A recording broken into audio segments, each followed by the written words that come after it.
Humankind has had a fascination with Mars for centuries, ever since Galileo first observed it in 1610. Countless movies have explored the possibilities of visiting the red planet, and the scientific community has worked toward that goal for decades, but now we are closer than ever.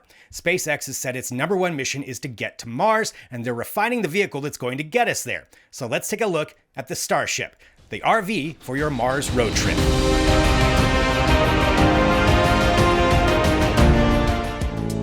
The name Starship was only applied to the program a couple of years ago, but the planning got underway publicly back in 2012.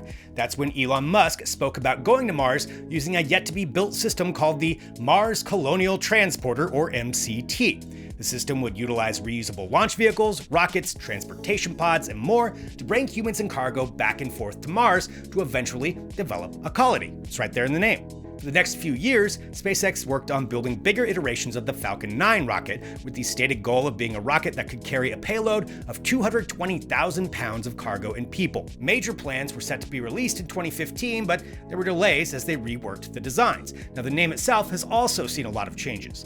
After Mars Colonial Transporter, other names were tested like Millennium, Interplanetary Spaceship, and Interplanetary Transport System. Eventually, at the 2017 meeting of the International Astronomical Congress, he announced that the working title for the massive rocket would be BFR, which can be interpreted as Big Falcon Rocket, or I'm sure it could stand for something else as well. This rocket will take the actual vehicle to space, but eventually the entire thing just became known as Starship. So, who will be riding in this massive vehicle? Well, the first passenger to buy a ticket was in 2018 with Japanese billionaire Yusaku Maezawa, who is scheduled to take a trip around the moon sometime in 2023 in a smaller version of the Starship. There are multiple tests being conducted for the Starship currently, with the most recent iterations being given the SN designation, with sequential numbers afterward for whichever version they are at. We've seen some small hops, and even some explosions with various prototypes associated with the program, but they're still moving forward at a pretty astounding pace. The eventual completed Mars-ready version of the Starship is expected to be about 30 feet in diameter, which is 1.5 times that of a Boeing 747, 160 feet tall, and will utilize 6 Raptor rockets to get to the planet and to maneuver in space. There will be different iterations based upon what the craft will be used for, but the passenger side will certainly be important. Elon Musk has said they hope to reach a point to where 100 passengers can be carried at a time in one trip to Mars. So what will that experience be like? For one, it will take around 7 months. That's a long time to be cooped up in the same area as a lot of people. If you think about it, after they leave Earth, these first passengers may never be outside in open air again for the rest of their lives if they don't come back. Okay, that's a little daunting to think about. Let's get back to the actual trip. You'll need entertainment and some amount of comfort. It's bound to get boring at some point.